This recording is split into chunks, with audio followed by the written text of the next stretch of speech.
welcome to the Two Robbies podcast, your destination for in-depth discussion and analysis of the Premier League and the Champions League. I'm Robbie Mustoe, he's Robbie Earle.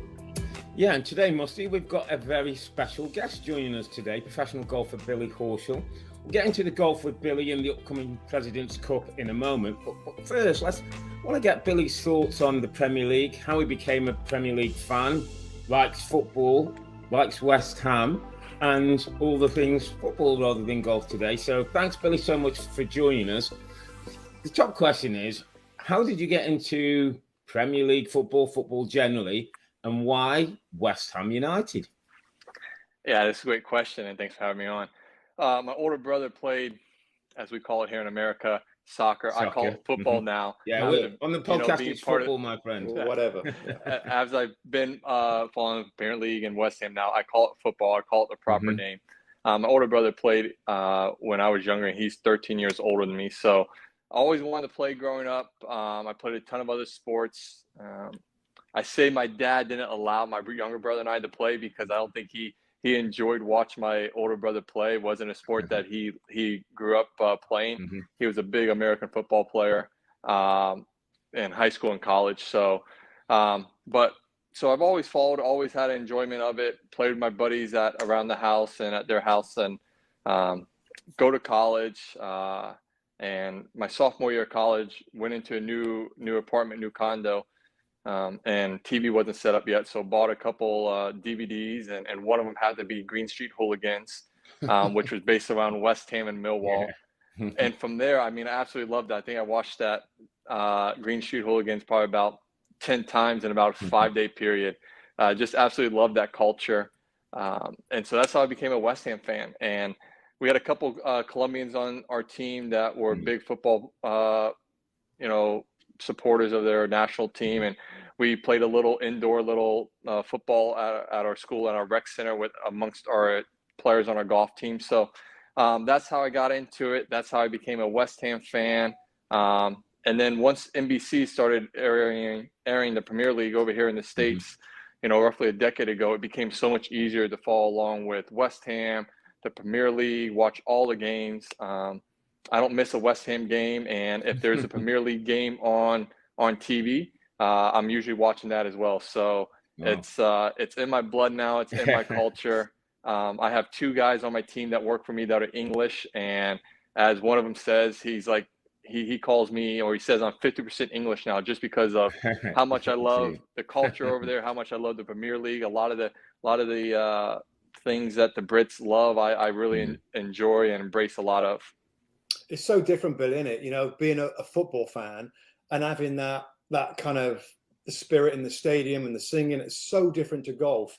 And did I just read recently that Mark Noble and Declan Rice got in touch or sent you a tweet or something? Did you meet those 2 guys, West Ham, brilliant midfield players? Yeah, they are. So I won a tournament in March of 21 last year, and Noble reached out to me. He got my number through somebody else, and I'm not one to get shell shocked by anybody, but I had a big smile on my face when I saw that he reached out, knowing who he was and everything. And so we stayed in communication a lot. And then we finally met in person at the Open Championship last year down at Royal St. George's. And we've hit it off. We got a lot of similar personalities. I've been to several games now. We probably talk, if not every day, every other day. Wow. And so he's become one of my best friends very quickly. And so he's been an unbelievable guy, and I love him to death. And Deck's right there. Deck came and watched the BMW PGA last year when I won, and him and Noble were there when I won on Sunday, and we went out to dinner and celebrated. And so Deck's become a really good friend. Deck was out last Monday at the BMW PGA. He walked around with me a little bit during the practice round, hit a couple shots on the golf course, and then he came back out on Saturday to watch a few holes. And Noble played in the Pro-Am with me last week at the BMW PGA. So 2 really good friends, 2 guys I stay in touch with on a regular basis through text messaging, through FaceTime. So, I mean, it's pretty cool to see that, I've befriended one of the legends at West Ham and in the game of Premier League. And then to think about, I've got one of the rising stars, or already a star in the Premier League, who's probably going to be a captain of the the national club here very shortly in Declan Rice. So it's pretty neat. I've befriended two guys that are really well known throughout the football world. I think you said, Billy, that you've been to the London Stadium, watched games there. Just talk to us a little bit about, and you know, our viewers, some who may not have been to an English stadium, just what it's like in that stadium when they're singing "Forever Blowing Bubbles," the connection between the fans and the players. Robbie and I, you know, we're fortunate enough to play in the league, but it's so hard sometimes to just describe how strong that connection is. You're exactly right. That connection's unbelievable. I relate it to, I went to University of Florida to play college golf there. And so our American college football team American college football is huge in the States, and the tailgating part of it and the fans, really getting involved in it. And if you go to the right college and the right atmosphere, it's loud. They're yelling, they're screaming the entire game. And so when I finally made it to a Premier League game last year, it reminded me a lot of that. But even better because there's songs that are hilarious, and there's chants and everything that are just wonderful. And the away fans and the home fans going at it, and the chirping back and forth that you see, in the section that the away fans are at is next level. So it really is amazing. And, talking to Deck and talking to Nobes and talking to a lot of the other guys at West Ham, and also some of the other clubs that I know some of the players, they really love when the fans are more involved. When they're hearing, the cheering, even if things aren't going well, the more the energy the fans are giving off, the players feed off of that. And, I can relate to that because I love that energy. I love that passion that the fans bring to any sport. Obviously golf's a little bit different, but when you feel that out on the golf course, it gives you a little kick in the butt to go a little bit even harder. But it's pretty obvious how big a West Ham fan you are right now. It's pretty amazing, actually, all you said already with getting to know these players and stuff. Now, I did see a social media post of you with a West Ham United logo all over your golf bag. How did you get that done? Yeah, so that was last year as well. Don't have a bag sponsor, so I can, have anything on my golf bag as of right now. And so my stats guy, Mark Horton, who is also a West Ham fan, he's a lifer, grew up, being a Hammers fan. He said, hey, how about we get a West Ham bag for the Open Championship in 21 at St. George's? And I said, that sounds awesome. So I designed the bag in the color scheme of West Ham. And then I reached out to Trip Smith, who is one of the minority owners who I met last year as well at Augusta. And I said, hey, Trip, I would love to have the crest to put on the bag. Is it okay? Will the team allow that? And he said, sure, let me, just make sure, and I'll put you in contact with the right people. So they gave me the crest, and then they gave me the color scheme. Obviously, I had it pretty close, but just the exact coloring of it. And so we did the bag up in the color, and I debuted it last year at the British Open Championship, and it was an absolute hit. I mean, it just it took off. I mean, it was unbelievable. And I think the cool thing about it is, obviously a lot of the Hammers fans love it, and they realize, I was a Hammers fan. But what I've told people is that I think I've been embraced by everyone who's a football fan, a football supporter, because I think they appreciate that as an American, I am supporting a sport that you guys founded, that you guys love, that you guys, it's near and dear to everyone's heart. But at the same time, I'm not supporting the Man U's, the Arsenals, the Man Cities, the Chelseas. I'm supporting, a blue blood club that, it's had some success, but nothing compared to some of the top clubs. So, my fan base has grown tremendously because of that, whether they've been Hammers fans or whether they've been supporters of the Spurs or the Blues or another team. So it's been pretty cool to see the reception I've gotten from all the supporters of the many different clubs over there. Billy, are there any other golfers who are keen Premier League fans? In Poulter's an Arsenal fan, I believe, and a big Arsenal fan. I think he knows how Lee Dixon, who works on the shows, is quite close with Poults. Any of the other players into the Premier League? Lee West would support Nottingham Forest, Rob, I think. Yeah, Westy's a Forest fan. He rubbed it in last week when I saw him about the win over us a couple weeks ago. Rory's a big Man U fan. Shane Lowry's a Man United fan. Tommy Fleetwood's an Everton Everton boy. Terrell Hatton's a Liverpool. So the boys that are over there in the UK are a supporter of a club over there easily. Now, when it comes to the American guys, I don't know too many that are supporters of too many of the teams or any of the teams the way I am. I think the way it's been going, there's been broadcasting, guys are watching it more and they're catching on more. But I'm not sure of any of the American boys that have founded a club that they support yet. Billy, you said earlier on that you kind of got into it with NBC, took over the coverage and stuff. Of course, our Saturday and Sunday mornings has become, must-watch viewing for some American families. Has been great. How do you make that work? I mean, I love golf and I'll watch tournaments whenever I can. But of course, me and Robbie Earle, we're on the TV most weekends. Do you so in tournament and out of tournament? How are you consuming the Premier League? How do you do it when you're on tour? Yeah, so on tour, here's a good story for you. So at tournaments, depending on what time I'm teeing off, I'm teeing off late, I'm able to watch the early games if they're playing at that point. But if I'm sort of in my warm-up, warming up to get ready for the round and they're playing, the game is on my phone during warm-up.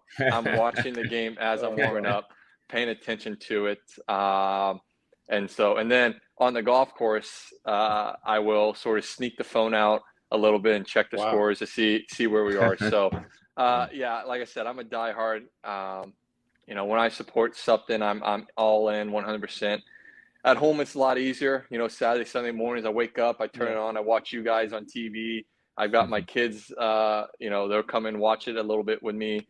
My wife, she'll watch the games and everything. So, it's a lot easier at home. On the road, it's a little bit of a challenge, and I hate not being able to watch it live in person. But I try to find the best way possible to consume it. Your President's Cup captain, Davis Love III, has said you're a fiery competitor and somebody you want on your side. So that's Billy Horschel, the golfer. Who would Billy Horschel, the footballer, be? Would you be a Di Canio, a skillful but fiery guy? Would you be a Julian Dix, who's this really tough, hard-nosed fullback for West Ham? A Mark Noble, Mr. Consistency, or a Declan Rice, full of promise and poise and great artistry? Who would you be? Yeah, that's a great question. I'm not Dec. I mean, I'm talented in my sport. But I'm not one of the most talented players, that just has got a God-given ability to play the game. I would say I'm more of a Mark Noble, just born and bred to play it, worked my butt off to get to where I am, never taken anything for granted. And I like to say I've got a little bit of Roy Keane in there as well. I'm a little bit of a hard A. And I don't put up with a lot of stuff. And out on, when I get the fire brewing, it's I would be up in people's faces in a heartbeat and making some very hard tackles. You and Mustoe would be that'd be a nice little competition. We're kind of that guy. We're the noble kind of steady Eddies, good pros. Yeah, so you're in good company right here. just staying on the golf thing here, Billy. And of course, the President's Cup begins on Thursday, September 22nd at 1 p.m. Eastern time on the Golf Channel. Now, I did see that you made a social media post when you made the team. Now, correct me if I'm wrong, but is this the first time that you've been in a USA team for a Ryder Cup or a President's Cup? So, what excites you about that? And the post obviously said that you're excited to compete, but team golf like that, tell us what gets you excited about it. Yeah, it is my first team. I've been trying to make a team for 13 years now on tour. I'm not going to say it was looking dim, looking like my chances run out, but with so many young guys coming up and being, studs already on tour, you're not going to see many guys at the age of 35 making their first team for US going forward. So really excited to play it, really excited to be a part of it. But I think for me, it's just being with 11 other guys, you guys are all, there for one reason, one cause. I think growing up as a kid, I played a lot of team sports, and I loved it, but I didn't truly love it completely because at 10, 11, 12, playing baseball, playing the other sports I did, I wanted to be great, and I put everything I could into it. And there was other 12-year-olds that were just doing it because their parents made them play. So I was the one yelling at the kids when they messed up out on, out on the field. And that's just the way my competitive spirit's always been. So to be with 11 other guys that have that same competitive spirit, that same drive to be great, it's going to make it a fun event. And, that's what, I miss a little bit out in golf now because it's so individual. Yes, I have my team that works around me, but they're not hitting golf shots. They're not doing, the stuff inside the ropes that I'm doing. So it's nice to be able to play the team events that I haven't been able to as a professional. And that's why I think I've so much embraced the West Ham and the fans and the supporters and that sense, because they are a part of the team. Even though they're not out on the pitch playing, they're a part of the team and really driving the players to push forward and trying to get the club to a higher level. To that point, Billy, on the team stuff, and obviously Robbie and I pretty much played football for most of our lives, so we've been in teams. Is it a different mindset when you're in a team than when you're playing as a individual? Do you have to prepare a little bit differently? Yeah, I think what you got to understand is, for me, when I'm playing individual, it's all on my shoulders. I can't blame anybody else, and not that next week I'm going to blame anybody, but it's one of those things where in a team atmosphere and playing with a partner, you've got to make sure that, because I can be an emotional guy and I can get running hot or be really excited, I've got to make sure I'm not affecting my playing partner and what he normally is used to playing. So I'm able to adjust to who I'm playing with fairly easy. So I try to make it easy for my partner to, sort of get comfortable in his normal, usual bubble that he would have at a regular tour event. And I can adjust and flow in and out of that energy that we need, during the match. Just the last one from me, Billy, on the golf side of things again. Of course, I'm an avid golfer and a viewer as well.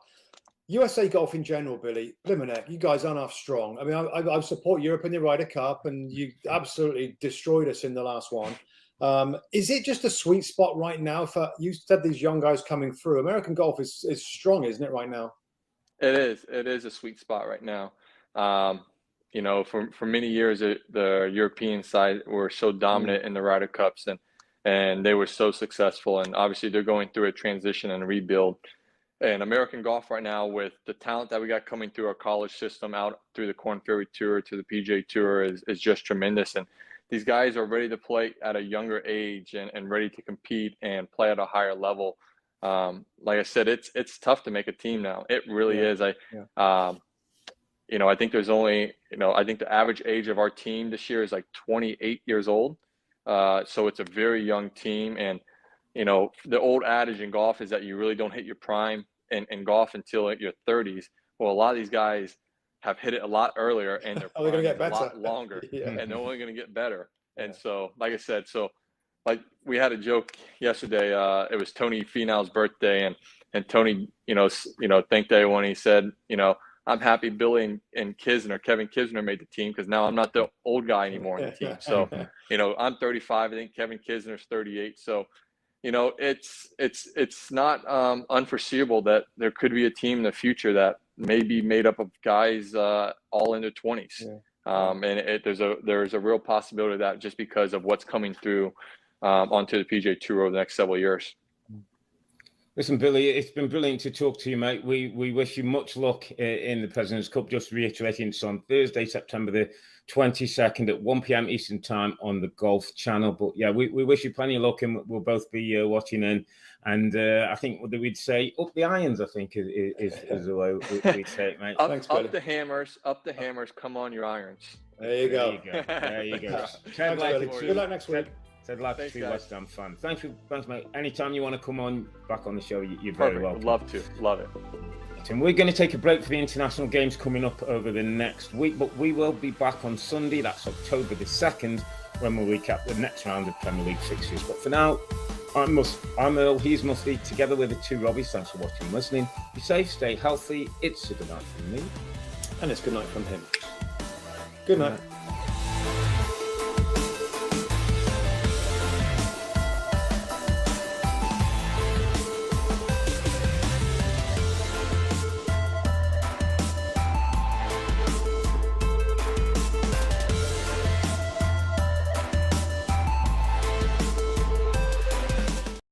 Hi there, I'm Rebecca Lowe, studio host for NBC's coverage of the Premier League. Don't forget to hit subscribe to watch more videos all season long. For even more Premier League content, from original series to live matches, head over to Peacock and be sure to tune in for Premier League mornings every weekend on USA Network and on Peacock. We will see you over there.